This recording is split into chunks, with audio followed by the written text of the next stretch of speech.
The boardroom whispers had been growing for weeks. Katherine Collins, the newly appointed CEO of Nexus Technologies, couldn't ignore them any longer. Jack Miller, the night janitor, a quiet single father who kept to himself, had been spotted accessing restricted areas after hours. Security footage showed him lingering at executive computers, entering the R&D wing when he thought no one was watching. With a major product launch approaching and competitors circling, Katherine couldn't risk a potential data breach. Tonight, she would follow him herself. What she discovered would not only change her opinion of Jack Miller, it would transform her entire company. Watch the full story to understand why sometimes the quietest person makes the biggest impact, and why a successful CEO decided to change her entire company because of one janitor. Jack Miller, 42, moved with practiced efficiency through the gleaming hallways of Nexus Technologies. His weathered hands pushed a cleaning cart methodically, eyes downcast but observant. 4 years at Nexus had taught him which executives left coffee rings, which developers worked latest, which security guards could be trusted. His worn blue uniform hung slightly loose on his frame, once athletic, now lean from years of stretching every dollar to provide for Emma, his 8-year-old daughter. The cleaning staff adored Jack. He took the worst shifts without complaint, covered for sick colleagues, and somehow remembered everyone's birthdays with simple, handwritten notes. Yet to management he remained invisible, just another interchangeable service worker, maintaining their pristine corporate environment. Katherine Collins, 35, was everything Jack was not in the corporate hierarchy. Striking with piercing green eyes that missed nothing, she had rocketed through the ranks at Nexus with brilliant market strategies and ruthless efficiency. As a single mother to 10-year-old Nathan, she understood sacrifice, but her Harvard MBA and executive wardrobe created a gulf between her world and Jack's. After her bitter divorce from a cheating husband, Katherine had built walls around herself, trusting spreadsheets more than people. Appointed CEO 6 months ago, she ruled Nexus with intimidating competence and guarded suspicion. Neither realized how completely their worlds were about to collide. Katherine first noticed the pattern during a late-night review of security protocols. The new CFO had mentioned finding his computer moved slightly one morning. When Katherine requested footage from the past month, a pattern emerged. Jack Miller accessing areas beyond his clearance level, using computers after hours, sometimes placing what appeared to be storage devices into ports. "This is the 3rd time this week," she murmured, squinting at the grainy footage of Jack entering the server room at 11:43 p.m., well after his shift supposedly ended. He emerged 40 minutes later, slipping something into his pocket. The next morning, Katherine called in her head of security, Marcus Reynolds. "What do we know about this janitor?" she asked, sliding Jack's employee file across her desk. Marcus shrugged. "Miller, quiet guy, reliable. Been here about 4 years, no complaints." "That's it? A man with access to our entire building at night? And that's all we know?" Katherine's voice took on the edge that made executives wince. The file was thin. Jack Miller, 42. Previous employment, various, no college listed. Single father. Emergency contact, Mrs. Elaine Miller, his mother. Perfect attendance record, minimum wage plus standard benefits. Nothing that explained why a janitor needed access to high-security areas or executive computers. That afternoon, Katherine noticed Jack polishing the glass walls of the conference room while her executive team debated quarterly projections. His reflection watched the presentation momentarily before moving on. Had he been reading the confidential numbers displayed on the screen? "We have a major product launch in 3 weeks," she reminded Marcus later. "If any of that proprietary technology leaks, want me to terminate him? We could do it quietly." Katherine considered this. Something didn't add up. Jack had been at Nexus for years. Why start industrial espionage now? And if he was stealing data, why be so obvious about it? "Not yet. I want to know what he's doing first, who he's working for." That Friday, Katherine canceled her dinner plans and stayed late, changing into casual clothes kept for gym emergencies. When Jack's shift ended at 10 p.m., she followed him to the parking lot, maintaining distance as his battered Honda Civic pulled out. The car headed away from the affluent neighborhoods surrounding Nexus into progressively working-class areas. Katherine kept 3 cars between them, heart racing. Was he meeting contacts? Selling Nexus's intellectual property? After 20 minutes, Jack parked outside a run-down community center. The faded sign read Westside Community Resource Center. Jack retrieved a worn backpack from his trunk and walked inside. Katherine waited 5 minutes before following. Through a window, she could see Jack setting up laptops in what appeared to be a classroom. Children began filing in, mostly teenagers, some younger, from visibly diverse backgrounds. Jack greeted each by name, helping them settle at workstations. Confused, Katherine slipped inside, lingering in the hallway. She could hear Jack's voice, warm and authoritative in a way she'd never heard at Nexus. Remember what we discussed about algorithm efficiency? Today we're putting that into practice. Let's build something that actually helps people. Katherine peered around the doorframe. Jack stood before a whiteboard, diagramming what appeared to be a complex software flowchart. The teenagers watched with rapt attention as his confident hands mapped connections between modules. Hands that hours earlier had been emptying trash bins at Nexus. "Mr. Miller," a girl with bright eyes raised her hand. "Could we use this same approach for the community resource database?" "Excellent question, Lucia. That's exactly the kind of application I had in mind." Katherine watched, dumbfounded, as Jack led the class through what she recognized as advanced systems architecture, college-level material at minimum. These children, many wearing second-hand clothes, typed furiously as Jack moved between stations, offering guidance with patient expertise. After class, she followed Jack to another room where younger children waited. From her hiding spot, Katherine watched as he distributed refurbished laptops to wide-eyed recipients. "These are yours to keep," she heard him explain to a boy no older than 10. "I've installed educational software and basic programming tools. The password is your birthday, just like we practiced." The boy hugged the laptop to his chest like a treasure. When Jack finally emerged from the center 3 hours later, Katherine ducked behind a column. She watched him load empty containers back into his car.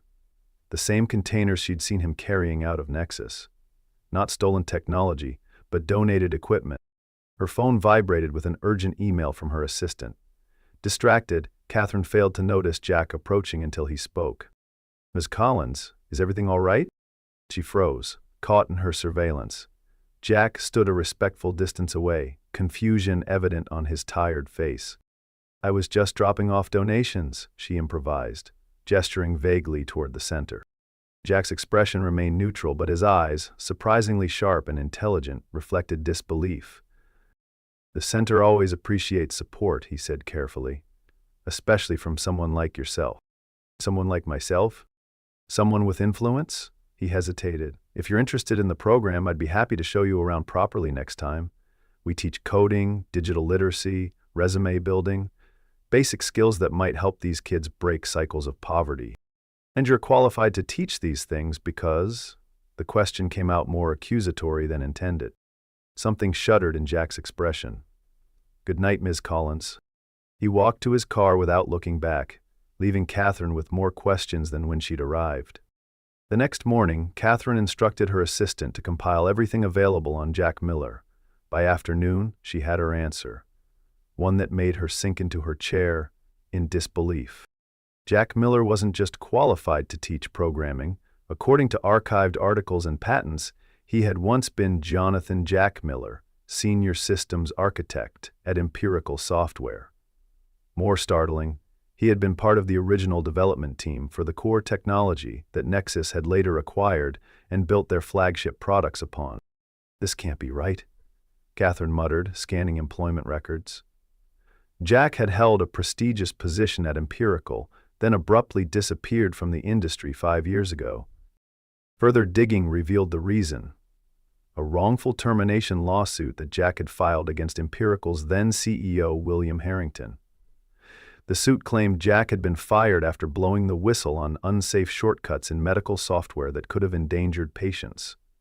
Though Jack had eventually won a modest settlement, Harrington had blacklisted him throughout the industry. Shortly after, Jack's wife had died of cancer, leaving him alone to raise their daughter. Katherine sat back, processing this information against the man who silently cleaned her office each night. The janitor with downcast eyes had once been a rising star in exactly her industry, until principles cost him everything. That night, Katherine returned to the community center, this time walking directly to the administrative office. The director, an older woman named Diane, greeted her with surprise when Katherine introduced herself as Nexus's CEO. "Jack never mentioned knowing someone from Nexus," Diane remarked. "We're not exactly acquainted," Katherine admitted. "I'm curious about your program here." Diane's pride was evident as she explained. "We serve predominantly immigrant and low-income families. Many parents work multiple jobs, leaving children unsupervised. Our center provides safe space, meals, and education." She hesitated. "Jack's program has been transformative. Before him, we could barely offer basic computer access. Now we have coding classes, digital literacy, even internship preparation." "And Jack provides this for free?" Diane's expression softened. "He volunteers all his time. The equipment comes from donations he somehow finds. Refurbished laptops, monitors, cables. We've seen children who couldn't turn on a computer now building websites for local businesses." Katherine followed Diane to a small classroom where Jack sat with an elderly woman, patiently showing her how to use video calling software. "She hasn't seen her grandchildren in Venezuela for 8 years, Diane explained quietly. Jack set up the connection and taught her how to use it. As they toured the facility, Katherine noticed the makeshift nature of everything. Outdated equipment, furniture held together with duct tape, a leaking ceiling with strategically placed buckets. Yet somehow, the space radiated purpose and hope. "Our biggest challenge is space and equipment," Diane confided. "We have a waiting list of 60 children. Jack does miracles with what he finds, but..." "What if someone wanted to help?" Katherine asked.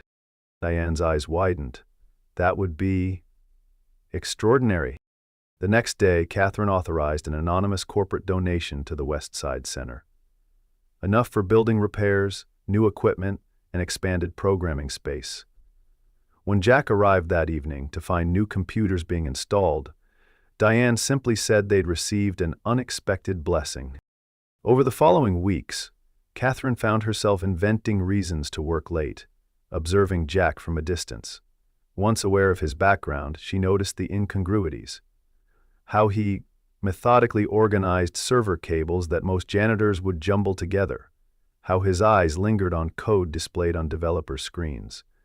The careful way he handled electronic equipment others might treat as trash. When developers left prototype tablets unattended, Jack didn't steal them. He adjusted their position to prevent overheating. When confidential documents were carelessly left out, he didn't photograph them, he placed them in secure drawers. The man she'd suspected of corporate espionage was actually providing unpaid security oversight. Katherine was still processing these revelations when crisis struck Nexus. 3 days before their major product launch, the development team discovered a critical flaw in their flagship software, one that threatened to delay release by months and potentially cost millions in lost revenue and stock devaluation. The executive floor became a war zone of blame and panic. Katherine ordered an emergency meeting of all senior technical staff. Solutions proposed were either too time-consuming or risked introducing new problems. As the meeting descended into finger-pointing, Katherine noticed Jack quietly cleaning the adjacent conference room, his reflection in the glass showing an expression of concerned concentration. On impulse, Katherine stepped out of the meeting. "Jack, could I speak with you a moment?" He followed her to a quiet corner, maintaining a respectful distance. "You were part of the original empirical team that developed our core framework," she stated without preamble. Jack's expression revealed nothing. "You've been researching me." "Yes." Katherine met his gaze directly. "We have a critical system failure in the integration layer. Given your background, I wonder if you might have insights." For a long moment, Jack said nothing. Then, "May I see the error logs?" Katherine led him to her office, ignoring the startled looks from executives as the janitor followed her. She pulled up the diagnostic reports on her screen. Jack studied them intently, his posture shifting subtly as he leaned forward. Transformation visible as the janitor receded and the architect emerged. His fingers hovered over the keyboard questioningly. When Katherine nodded permission, he began typing with confident precision, navigating complex system architecture with evident familiarity. After 20 minutes of focused work, he straightened. The integration layer isn't the primary problem. It's a memory allocation issue in the underlying framework, something we encountered in the original development. He pointed to specific sections of code. These workarounds are triggering cascading failures when the system scales beyond certain parameters. Can it be fixed before launch? Katherine asked. Jack nodded slowly. With the right approach, I'd need to see the full code base to be certain. Katherine made a decision. Come with me. She led him back to the boardroom, where arguing executives fell silent at their entrance. Without preamble, Katherine announced, "This is Jack Miller. He was senior systems architect on the original framework and has identified our problem. For the next 48 hours, he'll be consulting with our development team." The CTO's incredulous "the janitor" hung in the stunned silence. Katherine fixed him with a level stare. "Mr. Miller was implementing advanced systems architecture while you were still learning basic syntax, Thomas. I suggest you listen carefully to what he has to say." 46 hours later, Nexus launched its product on schedule. The critical flaw had been not only fixed but improved upon, with Jack's solution creating unexpected efficiencies that enhanced overall performance.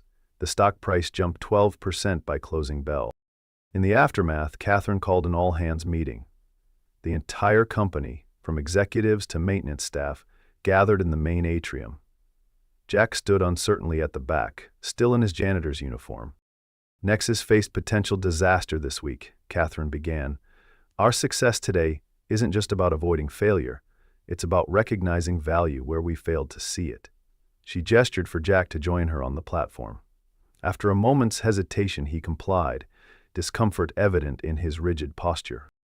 "Many of you know Jack as the man who keeps our facilities running. What you don't know is that Jack Miller was once at the forefront of the technology that made Nexus possible." She proceeded to outline Jack's contributions to the industry and the ethical stand that had cost him his career. "While we've been stepping over him to reach our offices, we've been ignorant of the expertise literally cleaning up after us." Katherine turned to face Jack directly. "On behalf of Nexus, I offer both apology and opportunity. We would be honored to have you rejoin the technical leadership team, effective immediately." Murmurs rippled through the crowd. Jack's expression remained carefully neutral, though something flickered in his eyes. "That's very generous, Miss Collins," he replied, voice steady, "but I'm afraid I must decline." Katherine hadn't anticipated refusal. Before she could respond, Jack continued, 5 years ago, I made a choice between professional advancement and ethical responsibility. That choice cost me my career, but preserved something more valuable." His voice gained confidence as he spoke. "In losing that world, I found another. The children and families I work with at Westside Center need advocates and mentors. More than this company needs another systems architect." Katherine recovered quickly. "Then I propose an alternative. Nexus will establish a technology access initiative with the Westside Center as our flagship partner. We'll provide equipment, curriculum development, and internship pathways. Most importantly, we need a director of community technology outreach to lead this initiative." She extended her hand. "The position is yours if you want it." The atrium erupted in applause. Something remarkable happened to Jack's face. A genuine smile transformed his features, erasing years of careful guardedness. "This," he said, taking her hand, "is an offer I'd be honored to accept." The transformation began immediately. Jack continued his evening classes at Westside, now with Nexus's full corporate backing. Katherine visited regularly, initially to monitor the investment, then increasingly because she found herself drawn to the center's energy and purpose. On one such evening, she arrived to find Jack teaching Emma and a group of children, including her own son, Nathan. She hadn't planned this intersection of their personal lives, but watching Nathan engaged in learning, his eyes alight with the same passion she'd once felt for technology before executive pressures dulled it, Katherine felt something rigid within herself begin to soften. Jack approached as class ended, his demeanor more relaxed in this environment than at Nexus. Nathan has a real aptitude for spatial reasoning, he offered. He solved a three-dimensional modeling challenge most adults struggle with. Who hasn't shown much interest in my work before, Katherine admitted, watching her son helping younger children pack up their materials. Perhaps because corporate software lacks dinosaurs and spaceships, Jack suggested with unexpected humor. Katherine found herself laughing, a genuine sound that surprised them both. Fair point. As weeks passed, the initiative expanded. Nexus employees began volunteering their expertise. Former center students returned as mentors. Jack's quiet leadership style, so different from Katherine's directive approach, proved remarkably effective at building community engagement. What began as professional respect between CEO and janitor turned director evolved into something more complex. They were both single parents wounded by loss, both driven by principles beneath protective shells. In Jack's dedicated care for others, Katherine recognized a strength different from Mystique, but equal to her own ambition. In her determined efficiency, Jack found complementary purpose to his patient nurturing. The breaking point came during budget reviews, when Katherine defended the initiative against board members questioning its ROI. The Technology Access Initiative isn't charity, she stated firmly. It's strategic investment in future talent and community goodwill. Our quarterly engagement metrics show 32% improvement in brand perception. More importantly, we've already identified 17 exceptional students for our internship pipeline. Commendable, the CFO acknowledged, but the resources allocated seem disproportionate to immediate returns.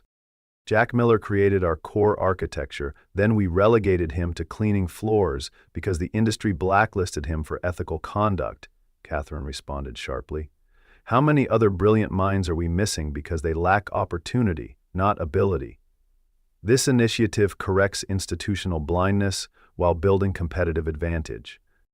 After securing continued funding, Katherine found Jack waiting outside the boardroom. You didn't have to fight so hard for us, he said quietly. Yes, I did. Their eyes held for a moment longer than professionally necessary. That weekend, their children's play date became dinner at Katherine's home, then lingered into evening conversation after the children fell asleep watching movies. Somewhere between discussing curriculum development and sharing stories of single parenthood, personal barriers began dissolving. Why did you follow me that night? Jack finally asked. You could have just fired me for unauthorized computer use. Katherine considered her answer carefully. Something didn't fit. The careful way you worked. I needed to understand before judging. A rare quality, Jack observed. Most people find judgment more convenient than understanding. I've been on the receiving end of convenient judgments too often to trust them, she admitted. Their conversation continued past midnight, two guarded individuals cautiously recognizing reflection in each other. 6 months after Jack's appointment, the West Side Center hosted a formal opening of its expanded facilities. The Jack Miller Technology Lab, plaque, had been Katherine's surprise, overriding his protests about recognition. The classroom, once cramped and makeshift, now featured state-of-the-art equipment, comfortable learning spaces, and walls adorned with student projects. More significant were the faces. Children from the community alongside Nexus executives. Neighborhood parents beside software engineers. All united in celebrating something built together. As Katherine prepared to address the gathering, she caught sight of Jack kneeling beside a young boy struggling with a coding problem. The patient attention he showed, the same focus, whether helping a child or solving million-dollar technical problems, crystallized everything that had changed at Nexus under their unusual partnership. When I became CEO, Katherine began her speech, I measured success through market share and profit margins. Important metrics, certainly, but incomplete. She gestured around the room. True innovation happens when we recognize potential in unexpected places, when we value contribution over credentials, when we understand that talent doesn't always arrive in expected packages. Jack stood quietly at the back, uncomfortable with the tension but visibly moved by the transformed space and opportunities it represented. This initiative began because one person refused to abandon principles or community, even when it cost him everything professionally, Katherine continued. Jack Miller reminded us that technology should serve humanity, not the reverse. In doing so, he's helped Nexus rediscover its purpose beyond profit. The center's first graduates, now Nexus interns, presented Jack with a handmade plaque. Unlike the company's corporate recognition, this one read simply, "For the man who saw what we could become before we knew ourselves." Later, as the celebration continued, Katherine found Jack standing alone, watching their children playing programming games with other students. "Having second thoughts about refusing that senior architect position?" she asked, joining him. Jack shook his head. "None whatsoever." He nodded toward where Emma was helping Nathan debug his game. "Some architectures matter more than software." Katherine found herself reaching for his hand, a gesture that would have been unimaginable months earlier. "Nexus was building all the wrong things before you arrived. You were the one brave enough to change direction," he countered. "Perhaps we needed each other to see clearly." Her fingers tightened briefly around his. "I'm still learning to value what can't be quantified in quarterly reports." Jack's smile reached his eyes, a transformation still new enough to seem remarkable. "And I'm learning that sometimes influence can amplify impact rather than corrupt it." As evening fell, families gradually departed until only core staff remained. Katherine watched Jack help maintenance workers, his former colleagues, organize the cleanup, still fundamentally the same humble man despite his restored professional standing. Nathan approached, interrupting her thoughts. "Mom, can Emma come for another coding sleepover this weekend?" "Mr. Miller said it's okay if you agree." Katherine smiled at her son's enthusiasm. "I think that could be arranged." As they prepared to leave, Jack secured the new facility with care born of years protecting what mattered with limited resources. At the entrance, he paused before a newly installed wooden sign bearing the center's expanded name, West Side Technology and Community Development Center, built for second chances. "Your idea?" he asked, recognizing Katherine's influence. "Some concepts deserve recognition." Their eyes met, with shared understanding of second chances, professional and personal. Emma and Nathan raced ahead to the parking lot, their friendship uncomplicated by the adult's complex history. Katherine and Jack followed more slowly, their professional partnership evolving into something neither had sought, but both increasingly welcomed. The board approved regional expansion, Katherine mentioned. 5 new centers within 2 years. "We'll need someone overseeing the broader initiative," she glanced at him. "Someone who understands both the technology and the human element." Jack considered this. "Ambitious." "Necessary," Katherine countered. "Technology access remains the greatest predictor of economic mobility. What you've built here deserves multiplication." They reached their cars, parked side by side, her luxury sedan and his practical Honda, containing children already planning their weekend project. "I'll consider it," Jack promised, "if you'll consider something in return." "Which is?" "Joining us for the Wilderness STEM camping trip next month. The children learn environmental monitoring technology. Parents learn to survive without email for 48 hours. Katherine laughed, the unguarded sound still new between them. "Terrifying." "Growth requires discomfort," Jack reminded her, echoing her own words from a recent strategy meeting. As they prepared to drive their separate ways, for now, Katherine reflected on how completely her understanding had been transformed. 6 months ago, she'd followed a janitor suspecting corporate espionage. Tonight, she was following his lead into community impact she'd never imagined for her company or herself. "Katherine," Jack called as she opened her car door.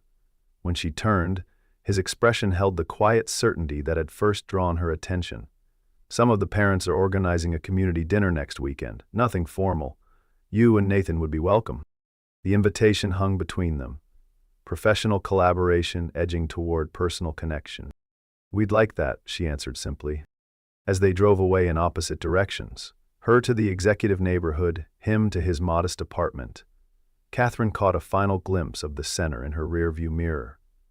The building stood transformed, just like the company, just like their understanding of value and purpose.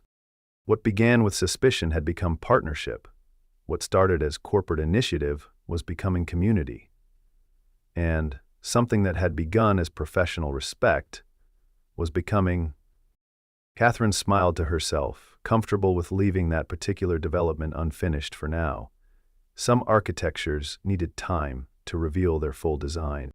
Behind her, the center's new sign caught the last light of day, built for second chances. For a company, for a community, for two people who had forgotten how to trust until cleaning floors and running corporations proved unexpectedly compatible paths to remembering. The story wasn't finished. In many ways, it was just beginning.